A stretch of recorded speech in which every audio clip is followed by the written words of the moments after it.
Boa noite a todas e a todos. Mais uma live que a gente começa. A gente mudou o dia essa semana. Geralmente a gente faz a live toda quinta-feira, 7h30 da noite. Excepcionalmente, essa semana a gente mudou, porque a nossa convidada especial, doutora Dolaine, que vocês vão conhecer, daqui a pouco já entra na tela ela e o Luciano, nosso companheiro de live. Ela precisou, quer dizer, pediu para que a gente fizesse a live hoje, na sexta. Então, peço a compreensão de todos e de todas para que a gente possa discutir hoje um assunto muito legal. Sobre ética, sobre política, sobre fé, sobre cidadania, conceito de vida, tudo nós vamos discutir com a doutora Dolaine Coimbra, que ela é advogada, ela é agente pastoral e diretora da Caritas. Depois ela explica para a gente o que é, o que ela faz no dia a dia. Então eu queria lembrar você que toda semana a gente faz a live, cada semana um assunto, e já estamos na 15ª live. Já discutimos aqui sobre a pandemia, quando começou a pandemia a gente discutiu o tratamento com 2 médicos conceituados na região, discutimos a questão psicológica com uma psicóloga amiga nossa, a questão da automedicação, reeducação alimentar, atividade física. Trouxemos o professor Naline, que foi ex-secretário de Educação do Estado, que deu um show aqui de educação. Se vocês não assistiram a essas palestras, essas lives, está lá gravada no YouTube. Só clicar lá Caio Gaiani no YouTube ou mesmo no Facebook. Você vai lá na fanpage Caio Gaiani e assiste a live, muito interessante. E também falamos sobre economia com o professor Augusto, foi muito legal. E hoje a gente traz... lembrei, semana passada foi muito bacana, porque nós trouxemos 2 jovens aqui, um de 30 anos, outro de 18 anos, amigos nossos, e que eles discutiram sobre a presença da juventude na política e na vida social. Eles deram um show de conhecimento, foi uma surpresa para quem assistiu, e para a gente que estava aqui na live, e para mim, para o Luciano Malpelli. E cada dia, cada semana tem sido uma surpresa muito boa, porque o objetivo é levar conhecimento. A gente tem isso conosco, que é transmitir conhecimento, adquirir conhecimento com os convidados, aprender com eles e aprender com vocês também. E a gente pede para vocês interagirem, né?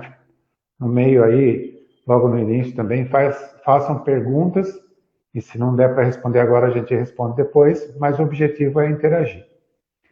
Então eu gostaria de chamar primeiro o meu companheiro de live, meu querido amigo Luciano Malpelli. Você está aí, Luciano? Oi, boa noite, doutor Caio, boa noite a todos. É um prazer estar aqui, obrigado de novo pelo convite. Esse é o 15º convite, né, doutor Caio? E eu estou aqui com muita motivação, muito carinho, porque essas lives que são feitas aqui pelo Dr. Caio, ela nos dá aprendizado, nos dá conhecimento, né? Então, tanto de você ouvir jovens falando, como pessoas, professores, médicos, políticos, então tudo isso nos deixa contente de poder estar marcando esse momento nessas transmissões. Doutor Caio, já estamos aqui com as pessoas que estão chegando, os amigos, as amigas. E eu só quero dar aquele recado que alguns desses vídeos já estão lá no canal Caio Gaiani no YouTube. Os outros deverão chegar em breve. Eles estão preparando os últimos 3 estarão chegando agora. E eu vou ficar aqui pilotando a nave, tá bom? É isso aí, doutor. Posso chamar a doutora Dolene? Doutora está aí? Boa noite, doutora. Boa noite, Caio. Boa noite, Luciano. Paz e bem. Muito bom estar com vocês. Doutora, eu gostaria de fazer uma apresentação rápida do seu currículo. A senhora é advogada, é agente pastoral e diretora da Caritas. Explica para a gente como é seu dia a dia, o que a senhora faz no dia a dia e o que significa ser diretora da Caritas. Começar pelo final. Na verdade, a Caritas é um organismo da Igreja Católica, a gente costuma chamar do braço social da Igreja. Aqui na Diocese temos a Caritas Diocesana, cujo presidente e diretor é o Padre Joaquim, de Cabriúva. E eu faço parte da diretoria, junto com as entidades membros que temos na Caritas, representando a campanha da fraternidade, que é uma das pastorais, uma das ações que eu trabalho na Diocese e também no Regional Sul 1 da CNBB.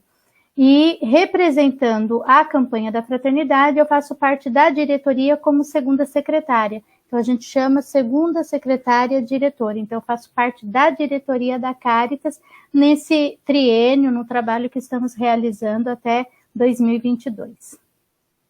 E no dia a dia, trabalho com o trabalho pastoral, com as ações, as atividades advocatícias, né, a minha área de atuação atualmente, e atualmente porque são 3 anos que eu estou aí atuando como advogada, eu era escrivã de polícia, me aposentei como escrivã de polícia e passei a atuar na advocacia, porque já era minha formação o direito.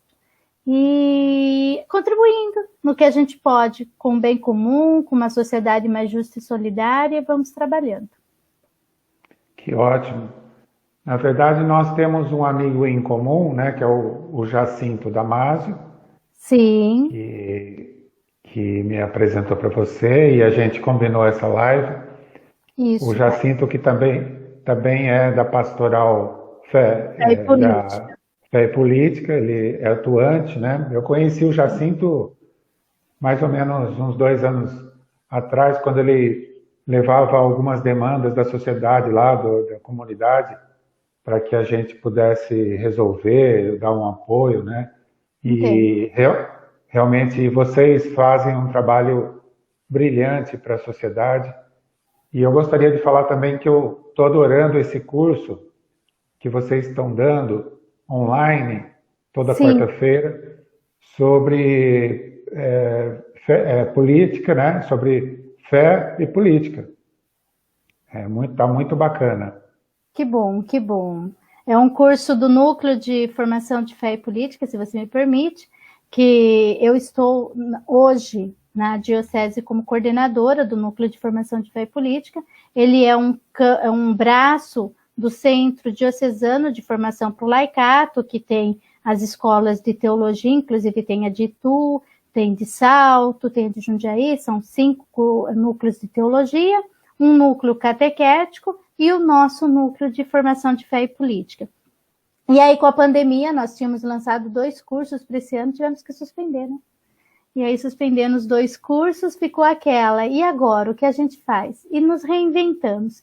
Fizemos um primeiro curso em julho, com um número de inscritos de 156 pessoas. Diariamente, nas aulas, que foram sempre às quartas-feiras, nós tínhamos em torno de 100, 104 pessoas, e agora estamos indo para a mesma marca também, com o curso que você falou, de Francisco a Francisco, que é de São Francisco de Assis ao Papa Francisco, perspectivas para a eleição 2020. Então, a gente quer contribuir mesmo para esse processo todo de conscientização. Foi muito legal a primeira aula há 15 dias atrás, se não me engano, Sim. e eu tinha lido bem rapidamente sobre Francisco de Assis, mas aquele dia a professora deu uma aula, né? E a gente fica impressionada como Francisco de Assis, que, se eu não me engano, era um filho de um pai rico, e ele abandonou tudo para o bem da comunidade, para trabalhar com a comunidade, não é isso? E vem um conceito político desde aí, né? Sim, e por isso mesmo nós quisemos, Caio, se me permite, buscar em São Francisco a proposta da comissão organizadora, nós somos uma equipe, né, no núcleo, foi exatamente de pensar isso. Falar assim, as pessoas falam de Francisco, Papa Francisco escolhe o nome de Francisco, né, Francisco para o seu papado, é o primeiro Papa Francisco, exatamente se espelhando em Francisco de Assis, e como Francisco faz uma revolução, não só em Assis, como as professoras que você bem colocou, foram as irmãs franciscanas da penitência, a irmã Vilma falando de Bolívia para nós, a irmã Marta falando de Barretos, mas a gente tem as irmãs franciscanas da penitência aqui na cidade de Louveira, então foi o contato com elas e chegamos às outras irmãs para fazer esse momento de formação. Eu concordo com você plenamente, já li muito a respeito de Francisco, mas a maneira como elas nos colocaram, a maneira como elas trouxeram toda a influência de Francisco na sociedade do seu tempo e como isso marcou, talvez seja por isso que lá João Paulo II, depois Bento XVI, já propõe os encontros em Assis, né? E o Papa Francisco tem mantido, porque de lá sai a referência social para uma transformação da realidade social nossa. Eu acho que tem muito a contribuir para a sociedade brasileira a gente aprender com Francisco de Assis. Já que nós tocamos nesse assunto, deixa eu ver se eu fui bom aluno. A vida de Francisco de Assis foi mais ou menos no século XIII, não é isso? E no país, entre Itália e Espanha, se eu não me engano.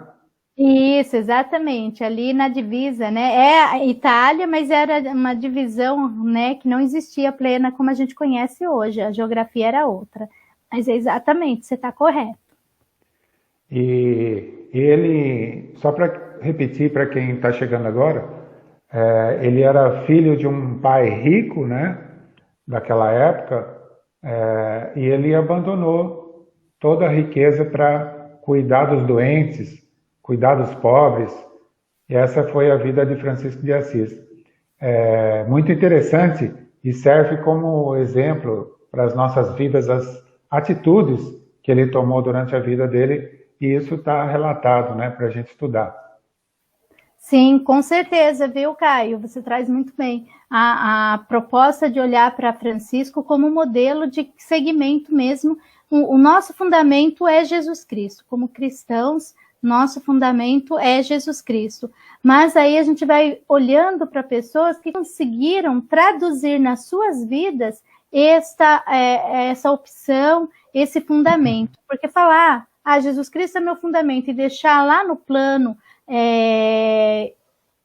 só lá um plano distante, só na teoria, vamos dizer assim, não se aproxima da realidade. E quando a gente vê que houve pessoas, e aí é o exemplo dos santos ou das pessoas que a gente cita aí, que se doaram e que entenderam essa proposta, olhar para essas pessoas e dizer assim, poxa, é possível. O que Cristo me pede não é uma coisa impossível de ser realizada, não, é possível sim. Então é possível ter uma vida pautada pela ética, pela solidariedade, pela justiça social, é possível. E a gente acredita nessa proposta porque ela pode transformar a realidade social brasileira. Doutora Dulaine, já que a senhora tocou no assunto de ética, acho que a gente pode começar a falar um pouquinho sobre ética. Aí eu sugiro o seguinte, a gente fala um pouco sobre ética, depois sobre política e depois sobre fé. E nesse meio tempo, o Luciano vai nos falando se tem alguma pergunta, se alguém quer interagir com a gente, né? Seria interessante também interagir. Então, sobre ética, doutora Dolene, como é que a gente pode definir ética? Muito bem. Às vezes as pessoas fazem uma confusão entre ética e moral, e a gente já ouvi vários, eu sou teóloga também, e já ouvi, né, estou concluindo o 4º ano de teologia, e já ouvi vários teólogos dizerem, Jesus até foi contrário à moral da sua época em alguns aspectos. Por exemplo, a moral judaica previa o apedrejamento de mulheres adúlteras. Jesus rompe com essa lógica, então ele quebra um pouco com a moral, o costume, porque a moral vem das normas, vem das leis, vem dos costumes, da cultura local, da cultura daquele povo. Jesus também quebra a moral quando ele vai e cura no dia de sábado. Então, por quê? Porque às vezes os costumes, eles ficam um pouco turvos, um pouco, vamos dizer assim, deformados diante de uma vida ética. Por exemplo, uma tribo pode ter o costume de comer seres humanos. Está dentro da moral deles, eles não são amorais, não estão fazendo nada de errado para a cultura deles, para o costume deles, mas olhando com uma visão ética, é coerente matar um ser humano para me alimentar dele se tem outras fontes de alimento? Então, a ética pressupõe aquilo que conduz as nossas vidas numa sensibilidade, num padrão de cuidado, de atenção, de respeito. Eu estou traduzindo porque às vezes a gente fica na filosofia só falando ética, entra no ethos e fica difícil a compreensão. Mas quando a gente pensa numa pessoa ética, independente da moral, se a moral dela é cristã, se a moral dela é uma outra moral, ela vai ter ética e vai dar à moral dela essa condição de caminhar mais próximo da equidade, do que é digno, do que é honroso, do que vamos dizer, a gente costuma falar assim, do que é positivo, do que eleva a dignidade do ser humano. Então, traduzindo, uma pessoa ética jamais vai ter uma atitude de lesar o outro. Ele não vai praticar isso. E aí ele não vai precisar da norma para dizer que se ele lesar, ele vai responder aos tribunais ou criminal, ou pelo menos uma ação civil, uma indenização, porque ele é uma pessoa ética, ele é uma pessoa pautada pelo respeito, pela equidade. Então, a ética pressupõe condutas que conduzam para uma humanização. E aí a gente trabalha hoje, como o Papa Francisco fala, uma humanização integral, que leve o ser humano a uma conduta de crescimento para o bem, e não para a vantagem, para o egocentrismo, para o egoísmo. Eu costumo trabalhar muito nas aulas de teologia, com os alunos nas nossas aulas também do Centro de Formação para o Laicato, que numa linguagem que fique mais acessível e compreensível para a prática. Eu sou muito voltada para a questão prática. Como é que essa teoria toda, esse conhecimento todo, se traduz no meu dia a dia? Na minha relação lá com o mercado, quando eu vou fazer minha compra, na minha relação na minha casa, com o meu marido, com as minhas filhas, meu genro, minha neta, meus pais, meus cunhados. Quer dizer, como é que essa minha relação de convivência com as pessoas? Eu estou sempre buscando vantagem sobre as pessoas, ou eu entendo que é uma construção em que nós nos somamos, nós contribuímos uns com os outros? Porque também não é só, vou me doar, porque eu também preciso receber, eu também como, eu também tenho minhas necessidades, eu também tenho direitos. Então, a gente vai construindo uma sociedade ética onde a gente vai equilibrando os direitos e vamos respeitando os direitos dos outros. Eu tenho o meu, mas o outro também tem o dele. E uma postura ética pressupõe que eu tenho essa visão de respeito ao outro. Ou como diria Jesus na leituras, né, da semana, ele tem trabalhado em Lucas as bem-aventuranças, é exatamente nesse sentido. É bem-aventurado aquele que é solidário, aquele que não usurpa, não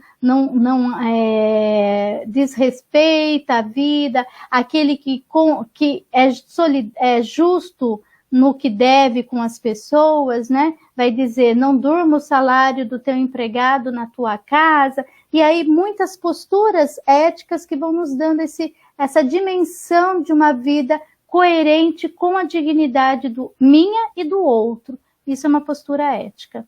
Não sei se ficou bem claro. Claro. E tudo isso leva à felicidade, né, doutora?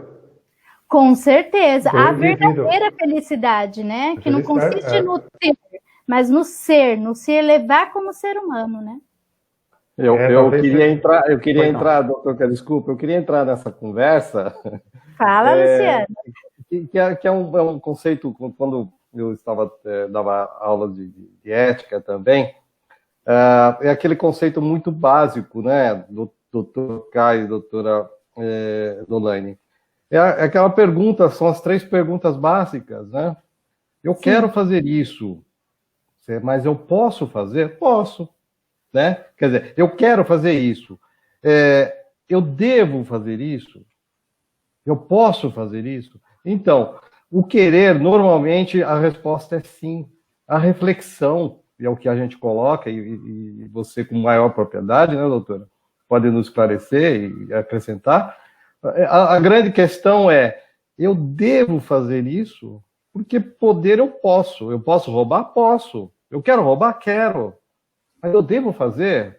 Exatamente. E aí vem aquela outra questão que se fala, e a gente comentava muito em sala de aula. Agora eu já não dou mais aulas. Mas a gente comentava muito em sala de aula. Eu não quero fazer aquilo que eu não quero que façam para mim. Eu não vou fazer ao outro aquilo que não quero que façam para mim. Não é isso? Então, aí você vem respeitar pais, respeitar professores, respeitar pessoas, não roubar, não matar, e aquela coisa toda que é diferente de moral. Eu estou certo nesse contexto aí? Olha só, o professor de ética, quem sou eu para dizer está errado? Não. É exatamente, Luciano, nessa dimensão que eu estava colocando. Quando a gente pensa nas 3 questões, e aí a gente passa até, inclusive, pela peneirinha de Sócrates também, né? A gente pode pôr junto a peneirinha de Sócrates. Quer dizer, na vida, tudo a gente tem que dimensionar. Tudo me é permitido, vai dizer Paulo de Tarso, mas nem tudo me convém. Por quê? Porque não corresponde ao meu crescimento e à minha evolução como ser humano. Não, e aí eu nem vou entrar só na dimensão da religião cristã católica, mas eu estou entrando na dimensão do ser humano, independente de qual o seu credo, de qual a sua religião, se você é ateu, eu quero evoluir como ser humano. E para evoluir como ser humano, eu tenho que ter uma conduta ética, esteja eu em que moral estiver, em que costume, em que cultura eu me encontrar, eu devo, claro que a moral vai me dizer algumas regras. A moral, pela sociedade, vai ser construída as normas que nos dão a conduta. Então, a gente sabe que a ética já me diz que não posso roubar. E aí, pensando moralmente, vai falar assim, mas se você não é uma pessoa ética e você desrespeitar a ética na nossa cultura, na nossa moral, você vai ser punido, você vai ser preso, você vai ter um processo sendo condenado, você vai cumprir a sua pena. Por quê? Porque você não foi uma pessoa ética e a nossa moral estipula que para as pessoas que não são éticas tenham esta e esta punição, ou esta a ação para coibir a sua atitude. Então, e nessa... Desculpa, pode continuar. Pode falar. Não, é que eu tenho, viu, doutor Caio, também, eu tenho aqui um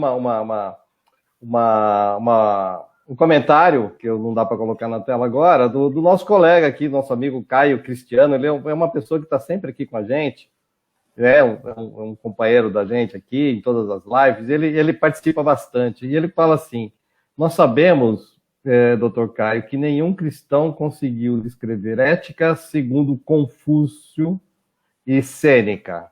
Por outro lado, eu sempre fico com uma dúvida, e aí eu quero colocar para essa discussão, e aí eu quero envolver o Dr. Caio também. Podemos dizer que ética é o ser e a moral é a lei? Ou não? Eu gostaria de apimentar mais ainda, dizendo minha observação aqui em relação à pergunta do Caio. Eu acho que não tem uma receita de bolo em relação à ética, né? E a ética, não existe ética universal, como a doutora falou no começo da live, né? Os índios pensam de uma forma, a gente pensa... então, não existe um conceito universal. E a moral, eu acredito que seja individual. A senhora não acha, doutora? É individual, mas ao mesmo tempo é coletiva, porque no momento que ela é uma construção de uma comunidade, de um agrupamento de pessoas que têm a mesma cultura e que vão construindo a sua moral, claro que hoje nós já não vivemos na Idade Média em que a moral cristã dominava todas as sociedades conhecidas, civilizadas da época, né? Vamos dizer assim, porque haviam outras culturas com outras morais, mas a predominância era a moral cristã. Hoje nós temos a moral cristã convivendo numa mesma sociedade, como acontece na brasileira, com vários segmentos morais, mas a gente tem algo em comum. Nós temos em comum, por exemplo, as normas, as leis que foram sendo construídas no nosso país, elas são comuns a todos, seja católico, seja batizado, seja cristão de outra denominação, seja de qualquer outra religião, o que vale para um vale para todos, não é? Então, ela acaba sendo individual, mas ao mesmo tempo é uma construção coletiva, né? Então, a gente tem que ter essa visão aí do coletivo também. Pelo menos penso eu. Com certeza. Luciano, quer falar alguma coisa? Bom, tem aqui, já que nós tocamos também no assunto, tocamos aqui do Jacinto, ele está aqui dando boa noite para a doutora Dolaine e o doutor Caio também. Esse tema ética e moral, relacionado à política e à fé, é um tema que bem interessante e eu estou aqui super animado para poder discutir. Temos aqui várias pessoas que já chegaram, estão comentando, mas aí nós vamos dar boa noite um pouquinho mais para frente. Doutor Caio, toca aí, que são 3 temas interessantes aqui para hoje, né? Com certeza. Sabe, doutora Dolaine e Luciano, quem nos assiste, o brasileiro, infelizmente, ele tem... na sua história, 2 frases terríveis para a ética, para a moral, né? Enfim, para a cidadania. A primeira é aquela, cada um para si, Deus para todos, né? E a outra é aquela lei de Gerson, que ficou famosa lá, aquele jogador Gerson, da seleção brasileira, que ele fazia uma propaganda de cigarro naquela época, e dizendo que o brasileiro gostava de levar vantagem em tudo. Fala, eu gosto de levar vantagem em tudo, certo? E isso pegou de uma forma na cultura brasileira que foi uma das coisas terríveis para quem viveu essa época. Eu acho que agora, essa nova geração aí, com a internet, com o celular, ela está vivendo outra situação, né? Às vezes também antiética, mas naquela época que a gente viveu foi terrível isso, impregnou, e isso muita gente viveu, né? Isso é terrível para uma sociedade.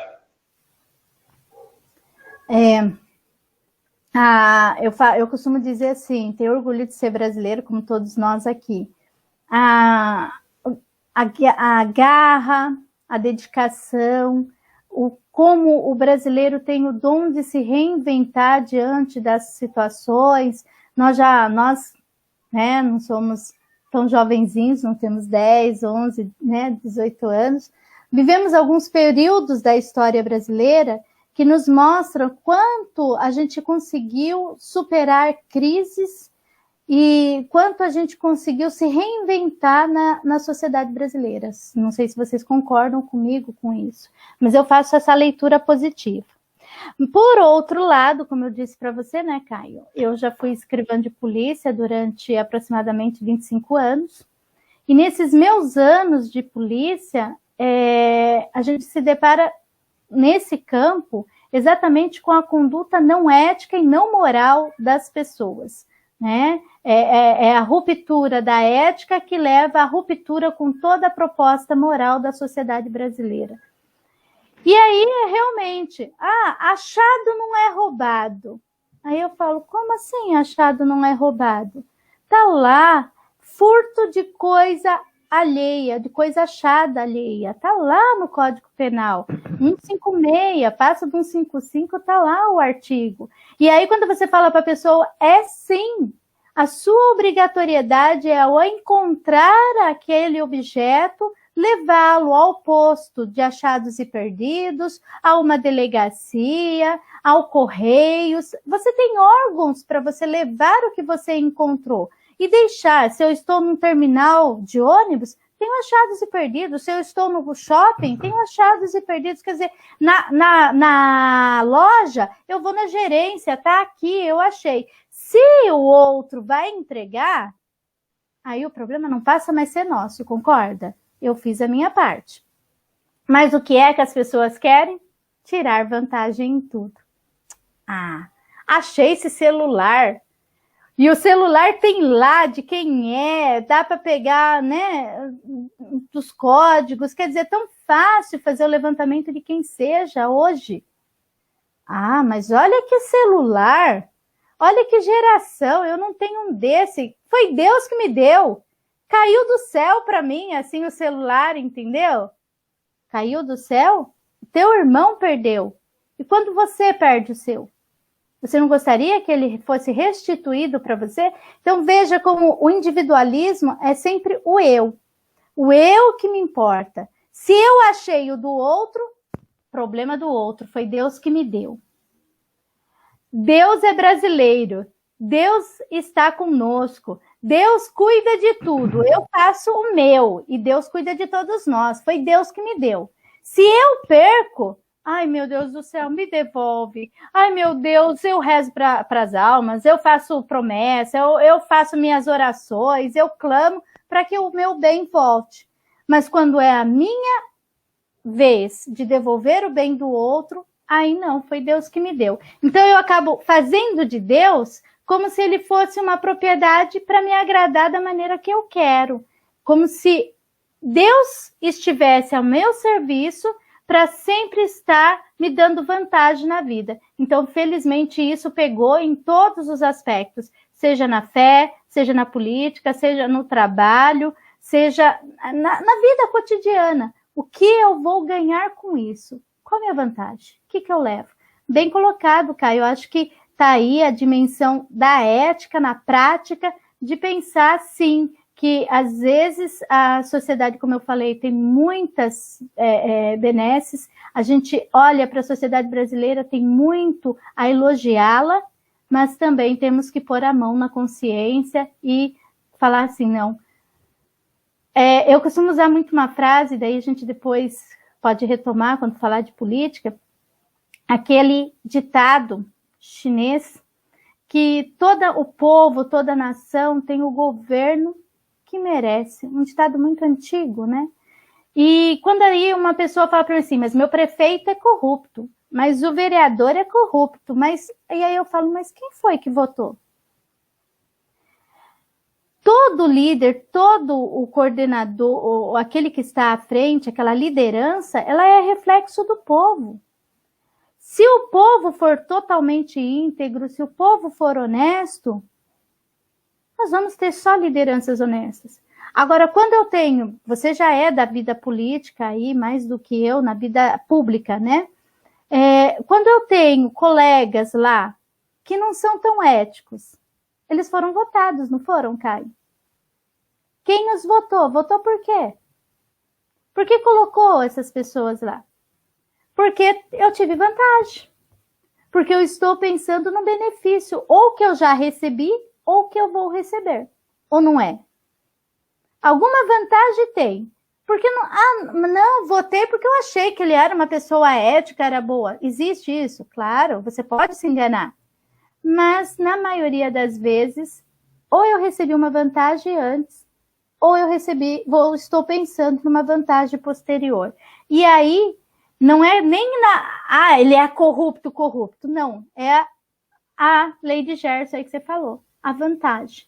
Então, eu estou sempre pensando qual a vantagem. Ou eu já tive a vantagem e aí eu me comprometo, ou eu estou esperando a vantagem depois e daí eu vou cobrar. Fala, viu, eu votei em você, agora estou precisando que você resolva isso para mim, você precisa fazer isso para mim, eu preciso... Não é assim? Então, infelizmente, você trouxe aí duas realidades que realmente marcam muito. Antes de eu tocar nesse assunto polêmico, né, da política, do dia a dia, de quem vota, gostaria de perguntar para o Luciano se ele tem alguma colocação, alguma pergunta aí, Luciano? Bom, agora eu estou doidinho para entrar no assunto da política e da ferro, entende? Tem algumas perguntas aqui já preparadas. Mas antes disso, se vocês me permitem, eu vou ler aqui o nome das pessoas que estão com a gente aqui, dando boa noite, tá certo? Aí depois vocês dão uma boa noite geral, porque estamos sem espaço na tela. Roberto Flose está aqui novamente, está dizendo, é isso aí, boa noite. Caio, parabéns pela atitude, pelo jeito. A Cida Malagola também está com a gente. Boa noite. Boa noite. A Guilmar Santos também. Boa noite. Noemi Amaral Ruas está dando boa noite. Boa noite. O Caio Cristiano nós comentamos. A Helenira aqui também está com a gente, dando boa noite.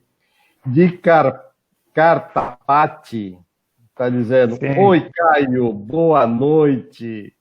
Boa noite. A Marta de Oliveira Neves também está aqui, dando boa noite. Dalva Barea, dando boa noite aqui também para vocês, para o doutor Caio. O Jacinto Damaso, né, como nós já falamos, dando boa noite aí para o doutor Caio e a doutora Dolaine, para que fiquem em paz. A doutora Flávia Gaiani também está aqui, boa noite. E aí tem alguma... hora que entrar na política, tem algumas perguntas já chegando sobre, ou pelo menos com alguns comentários sobre política, tá bom?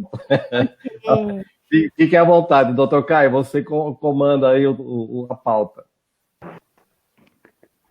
Eu queria fazer um comentário e depois emendar uma pergunta. A gente vive, no meu entendimento, a gente não vive uma democracia, uma pseudo-democracia. Por quê?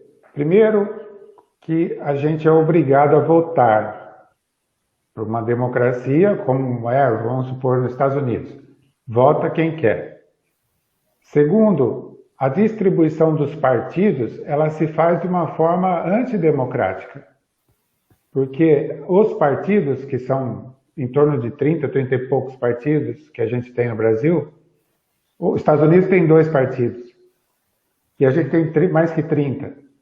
E a distribuição desses partidos, eles estão nas mãos dos mais poderosos. Das pessoas que têm mais poder, nas pessoas que têm mais dinheiro. Então isso também não é democrático, né? E quando a pessoa se elege, quer dizer, se eu tenho essa restrição de distribuição de partidos, porque ainda aquela situação que possibilita do CPF, quer dizer, a pessoa não jurídica, a pessoa física se candidatar sem partido, que é a candidatura avulsa, ainda não está aprovada no Brasil. Alguns países da Europa, eles têm essa possibilidade. Então, facilita mais e possibilita mais a democracia.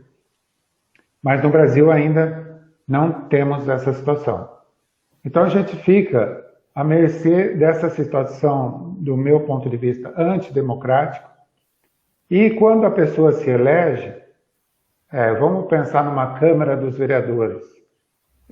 Estou falando de uma forma abrangente, né? Basicamente, todas as cidades que eu conheço é assim. Ou seja, o prefeito que tem a maioria da Câmara, os vereadores que estão ali para fiscalizar o prefeito, eles acabam sendo parceiros do prefeito, não tendo nenhuma atitude contrária. Isso é ruim para a sociedade. Então, resumindo, do meu ponto de vista, a gente vive, entre outros problemas, uma pseudo-democracia. Vocês concordam com isso ou não? Concordo, Caio. Concordo sim. Não concordo com o bipartidarismo. Eu também acho que não é uma democracia plena. Mas, apesar dos Estados Unidos ter o bipartidarismo, ele tem a opção das candidaturas avulsas, o que nós não temos aqui. Muitas pessoas acabam se filiando a partidos, se agregando, porque elas não têm a opção de concorrer pelo seu grupo, seja de morador de rua, seja de comunidade, seja de sindicato, sem estar vinculado a um partido. Se fosse feita a desvinculação obrigatória de partido para as candidaturas, pelo menos no legislativo, talvez no executivo mantivesse, acho que a gente até avançou um pouquinho a questão de não ter mais coligação no legislativo. Eu acho que foi um avanço e eu vou expressar minha opinião por quê, mas o executivo continuasse a ser como é nos Estados Unidos pelos partidos, independente do número de partidos. Mas que o legislativo, o representante da Câmara, que é a casa do povo, é a casa das leis, mas é a casa do povo, exatamente porque representa o povo, tivesse essa opção das candidaturas avulsas. Eu acho que a gente precisa caminhar para isso. Chegaríamos muito mais próximo da representatividade de uma democracia. Ainda que a nossa democracia seja representativa, que não possamos chegar à democracia de Atenas, mesmo porque não é possível imaginar que todo mundo vai lá e usar na cidade, uma cidade com 100, 200, 500, ou uma metrópole como São Paulo, Campinas, não dá para imaginar que cada um vai usar o púlpito da Câmara Municipal para expor as suas opiniões. Então, a gente precisa da representatividade pela complexidade da sociedade atual, no nosso número de habitantes. Mas que houvesse, sim, a possibilidade das candidaturas avulsas. E aí, penso como você, como eu já disse, aquele grupo de associação de moradores, né, do bairro, eles poderiam falar, olha, esse nosso colega, esse nosso companheiro participante, esse morador aqui, ele pode nos representar e nós vamos votar nele. E aí, seriam segmentos também profissionais, então a gente poderia ter uma gama muito maior de representatividade para o legislativo. Eu concordo com isso.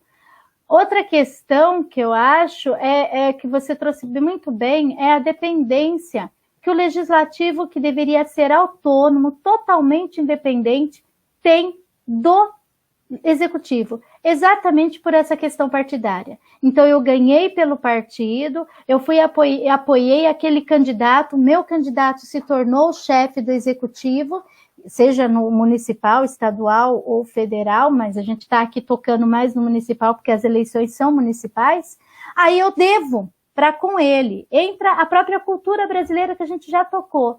Então, eu tenho uma fidelidade, eu tenho que estar junto, porque o apoiá-lo é vantagem para mim também. Então, para a minha carreira política, imagina, eu estou no partido. Se eu for contra o que o executivo daquele partido está fazendo, o partido pode me expulsar, vai ter problemas, então minha carreira... Tem vários fatores que a gente conhece dos bastidores que a gente não vem ao caso aqui. Mas essa dependência do legislativo ao executivo empobrece o legislativo brasileiro. Empobrece e muito o legislativo. E aí a gente fala, gente, votar no chefe do executivo é importante, mas pense que a mudança do país, a grande mudança começa no legislativo. Quando nós votarmos melhor nos nossos vereadores, nos nossos deputados estaduais, nos nossos deputados federais, mesmo nos senadores que representam os entes federativos, os estados, o distrito, quando a gente votar melhor nessas casas, que é a casa que dá o balanceado da democracia, nós vamos evoluir na nossa democracia. Nós estamos ainda no Brasil engatinhando. Nós ainda não amadurecemos, e você colocou no assunto do voto obrigatório ou não. Também já questionei muito isso. Se o voto não for obrigatório no Brasil, quantos nós teremos votando no dia das eleições? Já houve estudos que vão dizer que nem 10% do eleitorado vai comparecer, porque não há uma cultura política cidadã no nosso povo brasileiro. E isso a gente precisa, para amadurecer a nossa democracia, conquistar. Politizar o nosso povo brasileiro. Então, politize-se, que é um jargão, né? Tem até site que usa, mas é um jargão, né? Politize-se. O que vocês estão fazendo aqui, essa live de dar essa possibilidade de conhecimento, de perceber que a política não é só a política partidária, é muito mais que isso. A partidária faz parte do processo, mas existe uma gama muito maior, muito ampla do que é fazer política. E aí, quando o brasileiro aprender isso, quando o brasileiro estiver desenvolvendo a sua politização, acho que a gente pode pensar na questão de uma democracia, de um amadurecimento na democracia brasileira. Eu quero entrar na conversa aí também, já que o doutor Caio pediu uma posição. Eu estava aqui na ponta da língua para falar exatamente como a doutora comentou agora, viu, Caio? Nas eleições majoritárias, para presidente, para deputados, eu também envolvendo em política, as pessoas me perguntavam, Luciano, em quem você vai votar? Mas você está perguntando para presidente ou está perguntando para senador ou deputado? Pô, mas não interessa, tem que ser para presidente. Mas eu entendo que nem a doutora Dolene. Nós temos que escolher aqueles que são os legisladores, são eles que resolvem os problemas, eles que definem as leis, eles que colocam e tiram os mandatários, né? Essa é uma posição que eu tenho, muito clara. Então, assim, escolha um bom deputado, escolha um bom vereador, certo? Porque junto com ele, certamente você terá um bom prefeito, você terá um bom presidente, né? E vem à tona, inclusive, né, doutor Caio, que nem o Caio aqui está comentando. Ele fala que a vantagem é chamada da velha política, né, aqui no país, e o de Cartapati, ele fala o seguinte, eu quero colocar isso para nós. A política e fé sempre estiveram juntas no milênio da história da religiosidade e a sua interferência na política, né, a religião e a política. Religiosidade como universal e não apenas cristianismo nesse contexto. Quais os prós e contras do Estado laico no Brasil do século XXI? Mas aí eu coloco, eu quero emendar, já falando de política, sobre o que está acontecendo hoje em relação ao Congresso Nacional, quando você fala em religiosidade. Eu acho até que o doutor Caio tem essa pergunta para fazer também, para colocar. Está sendo aprovada a lei que vai iniciar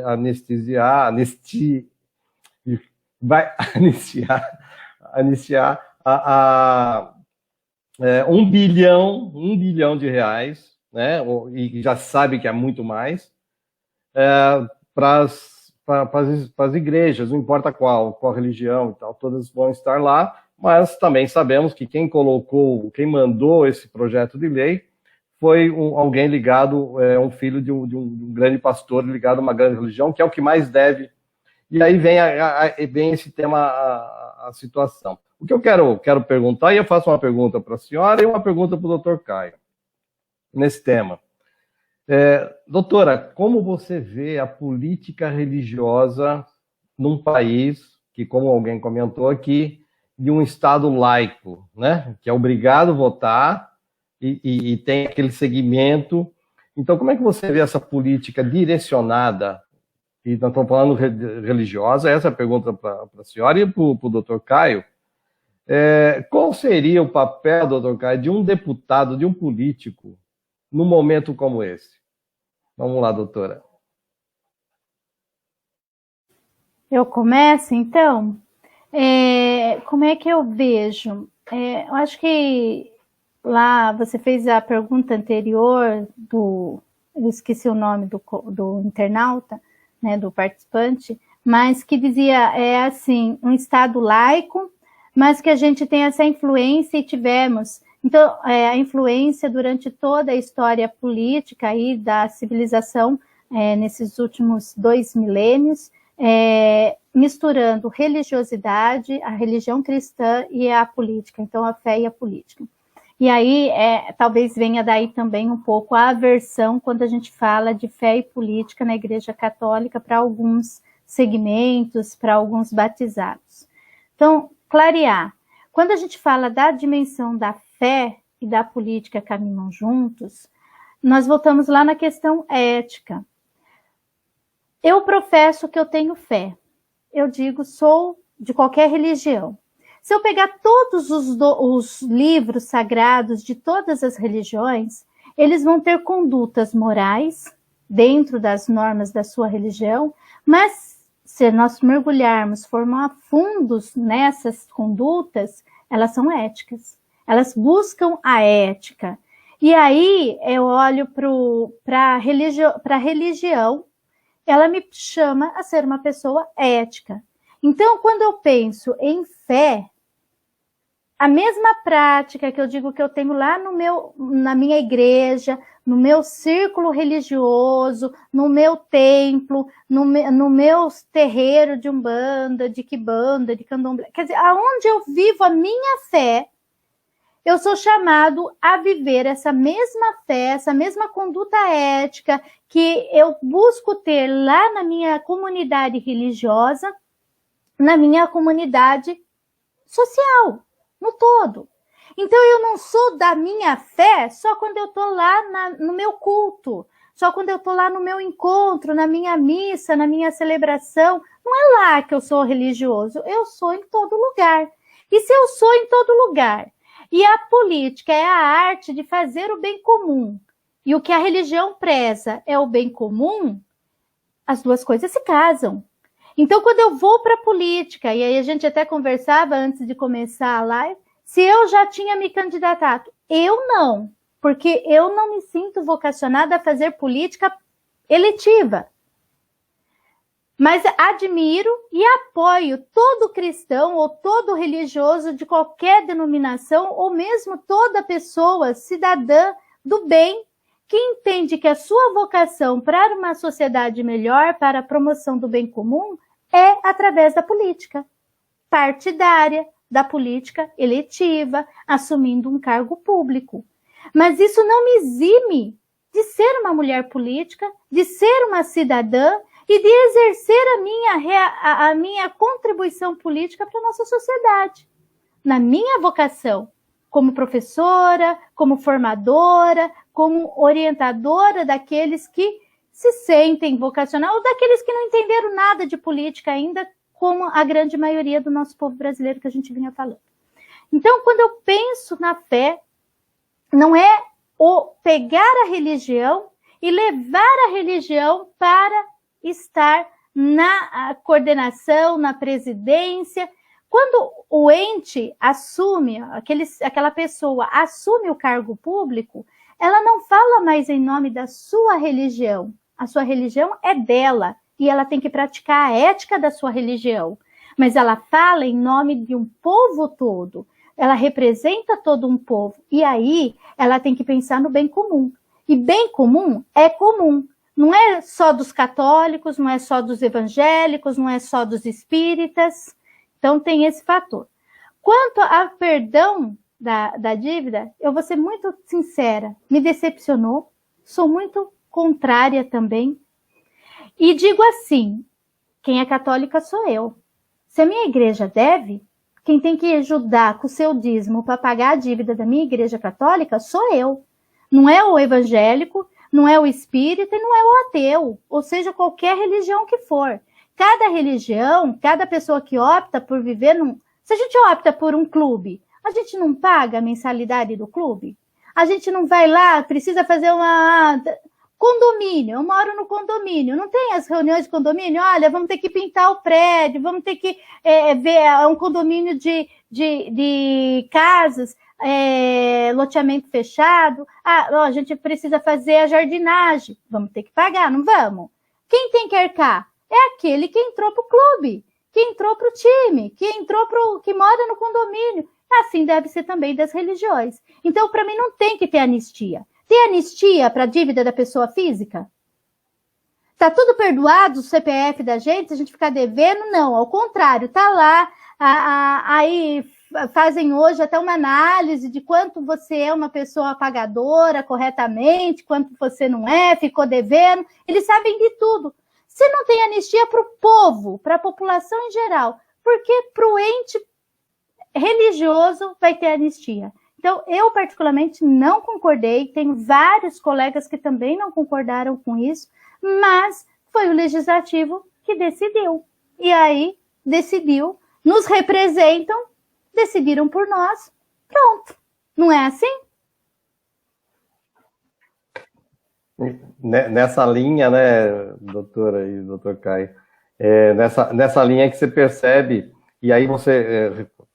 com muita propriedade, a doutora comentou, né, doutor Caio, que nós estamos pagando uma conta que parcialmente é nossa, porque eu faço parte de uma igreja ou coisa desse ponto, né? Doutor Caio, aí eu passo a bola para o senhor aí. Seria este o papel de um deputado ou de um legislativo? A bucha é sua. O papel é representar o povo, né? O vereador representar numa cidade, o deputado estadual representar naquela região do estado e o deputado federal representar o seu estado lá em Brasília. E agora, eu queria citar uma experiência própria. Eu morei nos Estados Unidos 2 anos, isso faz tempo, mas eu trago de lá algumas coisas na minha vida, né? E lá o político, a população tem uma visão totalmente diferente do que a gente tem. O brasileiro tem hoje, e a gente vive isso, que o político, é difícil hoje ser um político, porque todo mundo enxerga com os olhos de que esse cara, ou ele está com más intenções, ou ele não está representando bem a sociedade, ou ele está pensando só nele, ou ele é corrupto. Infelizmente, porque a gente passou por essas histórias recentes na política brasileira, né? E a maioria da população pensa assim. Lá nos Estados Unidos, eles têm o político como alguém que eles admiram. Então, o papel de representar a população, eles enxergam lá, puxa vida, esse nos representa, então tem todo um respeito em relação àquele cargo, àquela pessoa que representa a comunidade, a população, de uma forma política. Então, fica uma situação difícil para mudar essa cultura brasileira como ela já está instalada. E, por um outro lado, veja bem, a pessoa que enxerga a política em tudo, né, quando a gente vai comprar um remédio na farmácia, ali houve uma ação política de ter um tabelamento daquele remédio ou não. Tem remédios que são caríssimos, né? A gente vê no dia a dia que a pessoa precisa tomar um remédio ali e custa muito caro, às vezes precisa entrar com recurso para tomar. Então, tudo tem ação política.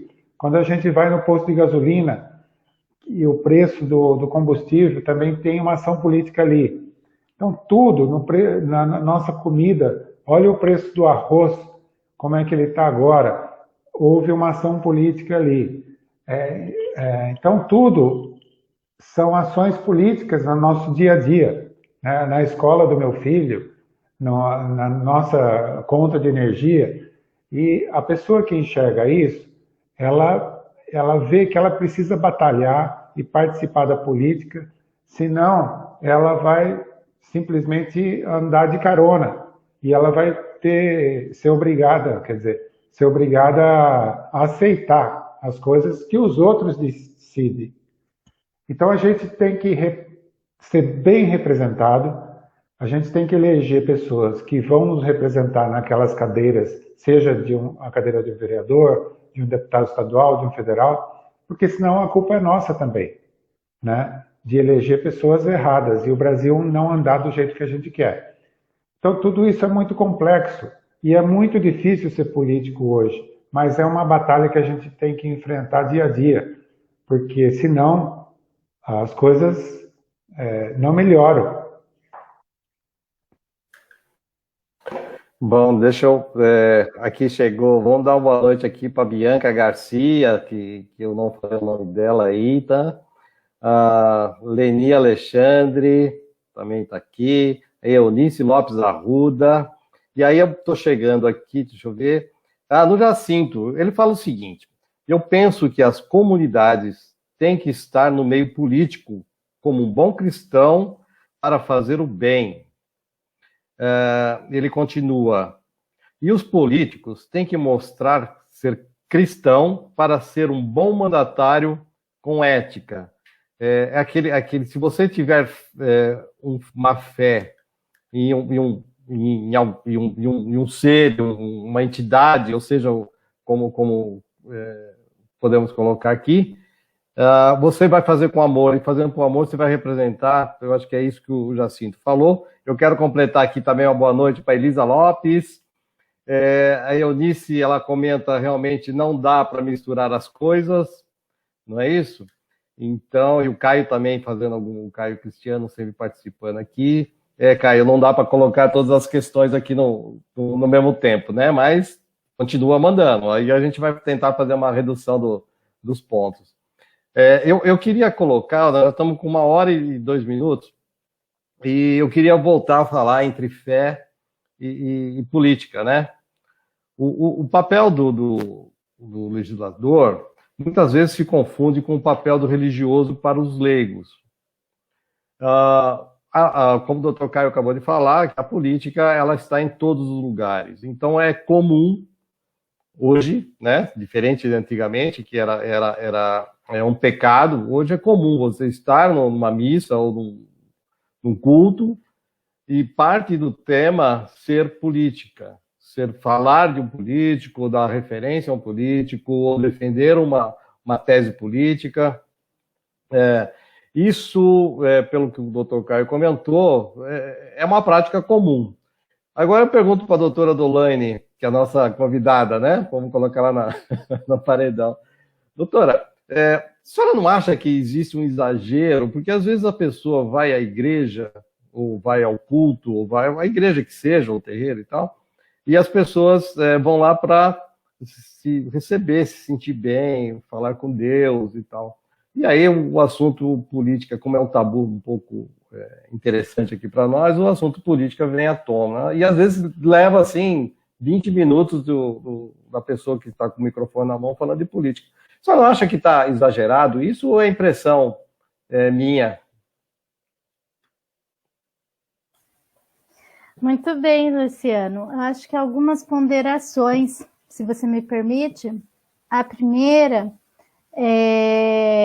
Pio XI, o Papa, já colocava que a política é a maneira mais profunda de fazer caridade. Por quê? Quando eu mato, eu faço minha caridade, eu sei que eu tenho que partilhar com o menos favorecido, eu posso ajudar financeiramente, com alimento, com um aluguel, com uma pessoa, uma casa, ou às vezes 2 no máximo, ou às vezes eu ajudo, não posso nem ajudar uma família inteira, eu ajudo uma entidade, a entidade junta de vários e vai fazer a caridade. Quando nós temos uma política que esteja a serviço do bem comum, eu falo do bem comum porque minha especialização é a doutrina social da igreja, eu sou formada pelo CEFEP, que é o Centro Nacional de Fé e Política, Dom Helder Câmara, ligado ao CNBB, numa especialização, numa pós-graduação em formação política para cristãos leigos e leigas. Quando a gente pensa no bem comum, que é um dos princípios basilares da doutrina social da igreja, algumas ponderações. Primeiro, a maioria dos cristãos católicos, e agora vamos falar do catolicismo, que é a minha base, né? Não conhece que a igreja tem uma doutrina social, que foi compilada e sistematizada a partir de Leão XIII, em 1891, com a Rerum Novarum, mas que já tem a tradição com T maiúsculo e os fundamentos desde a igreja primitiva. Quando eu vou lá em Tiago, quando eu vou no Evangelho de Mateus 25, quando eu vou nas cartas paulinas mesmo, nunca se separa essa dimensão do social, do humano, do espiritual. Porque quando eu sirvo a Deus, eu sirvo a dignidade dos filhos de Deus. Eu me importo com os filhos de Deus. Todos são filhos de Deus. E se todos são filhos criados à imagem e semelhança de Deus, e a igreja vai afirmar isso no catecismo da Igreja Católica, nos documentos do magistério, se o ser humano é imagem e semelhança de Deus, porque ele é filho de Deus, quando eu quero servir a Deus, eu o sirvo no ser humano. Então eu vou para a igreja, para o encontro com o divino, levo a minha vida para o encontro com o divino, mas eu também sou chamada a apresentar ao divino aquilo que eu fiz de bem, para louvar, para valorizar, para mostrar ao divino o quanto eu o reconheço na minha vida e quanto eu amo.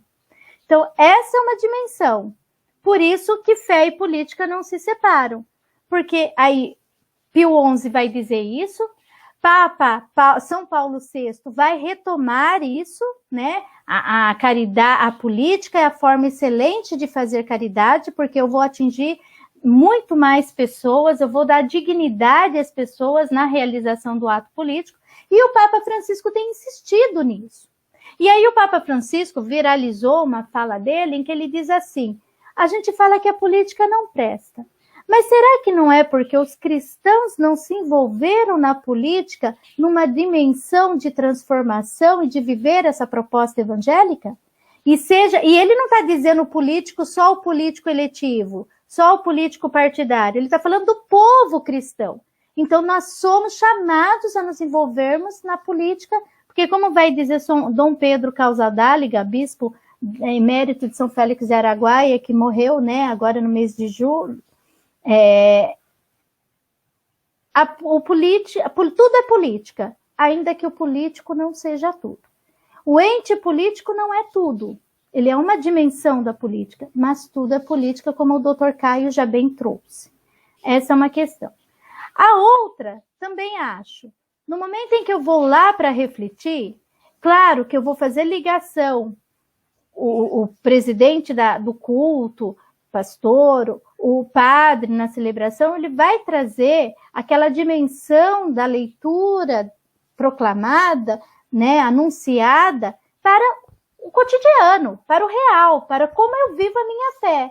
E aí, se a política está em tudo, vai ser para a dimensão da minha fé, sim, sobre a questão de como está o preço lá no mercado, como vocês já bem colocaram, como é a questão da vaga no sistema de saúde, aquela consulta que eu fico meses no SUS esperando, não porque o SUS é ruim, o SUS não é ruim, mas porque ele não tem os investimentos e o olhar que ele deveria ter da administração. Então, a gente faz esse olhar também na assistência social, na previdência de tantas pessoas que estão esperando o seu benefício, o seu recurso e fica lá parado. Por quê? Porque falta até pessoas, não foram abertos concursos, não foram contratadas novas pessoas para complementar o quadro dos que foram aposentando também, dos que falecem, e de reposição. Então, são vários fatores que interferem na minha fé. E aí não basta eu só ficar lá, não vou dizer que isso não seja importante e que eu não faça também. Todos nós temos a nossa espiritualidade pessoal, que não é só de ir no culto da igreja. A gente reza em casa, a gente tem os nossos momentos de buscar a transcendência. Mas não vai bastar eu simplesmente ficar ali rezando. Deus mata a fome de que tem morrendo de fome. E a pessoa bate na minha porta, me dá um prato de comida. Deus mata a fome de quem está morrendo de fome. Mas eu não dou nenhum prato de comida à pessoa que está precisando. E eu não faço nada para saber da realidade dessa pessoa, para melhorar essa realidade. Então, há exageros de ambos os lados. Há muito... hoje, a gente tem percebido um radicalismo muito grande que não condiz com o cristianismo, e Paulo também vai criticar esse radicalismo. Eu sou de Paulo, eu sou de Apolo, eu sou de Cefas. Peraí, Cristo está dividido? Paulo pensa de um jeito, Apolo pensa de um jeito, Cefas pensam de jeitos, porque são pessoas individuais, e cada um tem a sua contribuição para a comunidade. Mas isso não nos divide, isso soma, isso agrega. E é isso que a gente precisa entender. Então, quando eu pelo estudo, pelo conhecimento que tenho da teologia e da caminhada de pastoral, são 34 anos que eu sou agente pastoral ininterruptamente, não condiz que o padre me diga, vote em fulano. Não, porque isso é de fórum íntimo. O padre vai me dizer, o pastor vai me dizer, olha, vote em pessoas, vote em pessoas que busquem o bem comum, vote de acordo com a sua consciência. Mas quem vai votar sou eu. Isso é fórum íntimo. Eu nem costumo dizer às pessoas em quem eu votei, em quem eu deixo de votar, porque aí a pessoa vai falar, você é disso. Porque você só é daquele partido. Porque você é da... Eu não voto em pessoas. Mas eu voto... fórum íntimo. É eu e a minha consciência. E isso as pessoas têm que entender. Então não tem que perguntar, tirar uma dúvida com um amigo, né? Olha, eu estou pensando em votar em fulano, o que você acha disso? Você concorda, né? Você conhece tal pessoa, já ouviu alguma coisa dela? Então, aí eu buscar essa informação, buscar esse conhecimento, aí sim. Mas eu ficar, vota em quem, hein? Como se fosse o voto de cabresto, é mais fácil. Aí, se eu der errado, a culpa é do padre, a culpa é do pastor, a culpa é do pai ou da mãe de santo, a culpa nunca é minha. Eu votei porque eles mandaram, não fui eu que... Então, acho que esse fator realmente, a gente vai para o encontro com o sagrado para a dimensão do crescimento na fé, para o crescimento espiritual, para nos humanizarmos. A política faz, mas tem a dose certa. Tudo tem a dose certa. Porque eu também vou falar da minha vida de família, eu vou falar da minha vida pessoal, do eu, dos meus erros, do que eu quero melhorar, do que eu quero me desenvolver mais. Então, acho que são dimensões complementares, mas uma não pode sobrepor a outra. Gostaria, Luciana, só dar uma opinião complementar sobre o meu pensamento. Eu acho que a igreja ela pode, sim, promover o debate. Né? Vamos supor que eu naquela cidade tenha ali uma igreja que tenha 500 membros, né? Na igreja. É um número expressivo de pessoas. E se a igreja trouxer os pré-candidatos, os candidatos, para um debate na própria igreja ou algum lugar, vai instruir as pessoas a escolherem melhor, né, os seus candidatos. Daí eu acho vantagem em relação a isso, porque nem todo mundo assiste televisão, ou as cidades às vezes não têm televisão local e não proporcionam esse debate entre os candidatos, né? Agora com a internet mudou um pouco, mas eu acho que a igreja poderia promover mais esses debates. Perfeito. Inclusive aqui a Elisa Lopes, ela coloca aqui, ela fala algumas coisas, mas a última frase dela fazer política também faz parte do cristão com critérios e sabedoria. Eu acho que isso resumiu um pouco de tudo isso que, com muita propriedade, a doutora Dolane e o doutor Caio colocaram aqui. Eu estou aprendendo muito, eu estou muito contente por isso. Doutor Caio, nós estamos aqui com 1h15 de conversa, e eu não estou... Olhei agora no relógio. Está muito, muito importante, muito interessante. E aí, toca aí, doutor. O senhor que manda. Se tiver mais uma questão para a doutora... É que o papo está tão gostoso, tão importante, né? Que a gente vai conversando e não vê a hora passar. É fantástico, eu estou adorando. E se a doutora Dolane puder responder mais uma pergunta aí de quem está nos assistindo, e depois a gente finaliza, que tal? Vamos lá.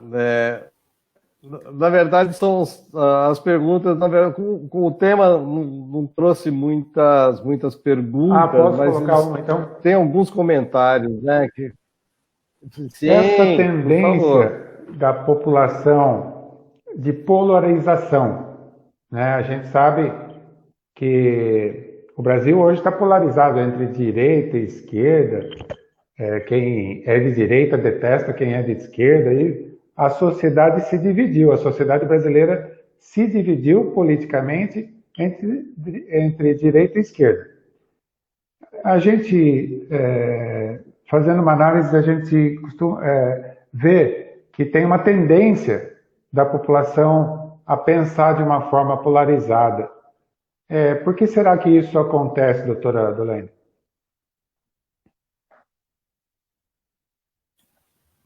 Acho aí que são questões para a sociologia nos responder com maior propriedade. Mas algumas questões a gente pode levantar. Eu acho que também faço essa reflexão, o que aconteceu com aquele brasileiro tão amoroso, tão sociável, né? Pode chegar, põe água no feijão que chegou mais um, todo mundo é bem-vindo. E, de repente, a gente percebeu nos últimos anos, de 2016 para cá, principalmente, essa polarização crescendo gradativamente, cada vez mais, no sentido até nas próprias famílias, uma divisão. Porque eu sou do fulano, você estou errado, você não presta, você isso. E aí você olha e fala assim, meu Deus, não é isso que a gente quer enquanto sociedade. Nós podemos ter opiniões divergentes, a gente pode, e todas vêm para somar e contribuir. Não, mas fulano vai para o inferno.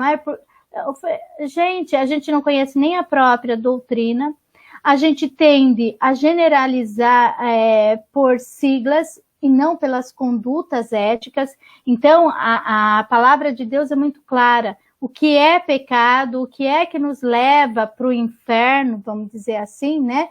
Quer dizer, o que nos leva à condenação e no afastamento de Deus é a negação do projeto de Deus, é a negação de tudo que Deus quer. E Deus ama todos os seus filhos igualmente. Não faz distinção. E eu novamente retomo Paulo, eu me faço tudo com todos para ganhar todos para Cristo. Então, quando a gente olha para essa polarização, eu também tenho que fazer algumas análises. Hoje nós temos uma sociedade, como diz Zygmunt Bauman, líquida. Não se tem muita profundidade. As pessoas não têm profundidade. Hoje eu gosto de vermelho. Amanhã eu mudei para o azul e eu meto pau em quem usa vermelho. Eu uso verde, amanhã eu condeno quem usa o verde porque eu resolvi usar amarelo. Poxa, você resolveu ampliar ou mudar, é um direito seu. Mas o outro gostava daquilo que você gosta, daquilo que você já gostou no passado. Então, às vezes, há até uma contradição nas próprias pessoas em dizer assim, eu gosto do amarelo agora e todo mundo que tiver de azul não presta. Mas você já usou azul, então você está querendo dizer que você não prestava? Então, que você era insignificante? Então, as pessoas não têm coerência nem nas falas delas. Elas falam A hoje, amanhã é um B, e elas negam lá que elas foram a vida toda. Então, isso é complexo.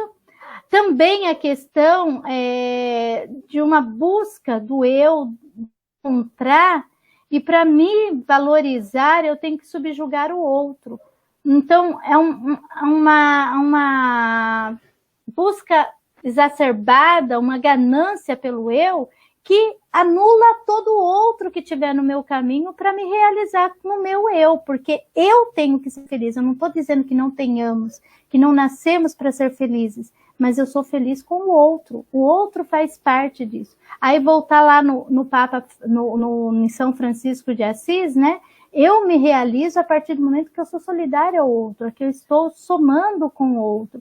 Então, talvez por isso Francisco de Assis tenha participado até da cruzada para trazer a reconciliação entre os polos, né, lá na questão do islamismo e do cristianismo. Quer dizer, ele sempre buscou a unir as partes, trazer a reconciliação. Por isso a oração dele, a oração da paz, fazei-me um instrumento da vossa paz. Eu acho que falta mais Francisco nas nossas comunidades, Luciano. Falta mais Francisco nas nossas vidas para nos fazer promotores da paz, do diálogo, do respeito às diferenças, do respeito ao modo de pensar do time, do partido, da religião do outro.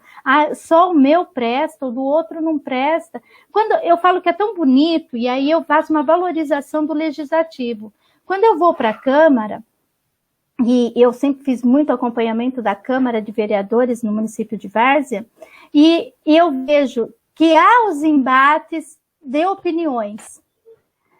Mas quando a sessão terminou, todos saem rindo, brincando e batendo nas costas do outro. E aí, depois vamos fazer aquilo? E vamos almoçar junto amanhã? Falei, mas eles estavam no embate. Eu aprendi isso lá nos anos 96, acompanhando a sessão da Câmara. Eles estavam num embate, um defendendo a sua bandeira, o outro defendendo a outra posição, mas eles se respeitam. Respeitar. Falta isso em nós, como população brasileira, fazermos esse respeito também. A gente precisa aprender isso. E eu reafirmo, nos falta muito Francisco. Está faltando a gente assumir essa postura de Francisco de Assis e de Francisco de Roma agora. E acho que a gente encerra. Daí eu quero fazer meus agradecimentos. Não, perfeito. Realmente nós estamos aí 1h22. Chegou aqui a dona Benedita Aparecida Nogueira e a Heloísa Facchini também, está dando boa noite. Da minha parte aqui, temos terminado, doutor? Da minha parte aqui, eu agradeço aí o convite de estar mais uma vez aqui. É um grande prazer conhecer a doutora Adolane Coimbra.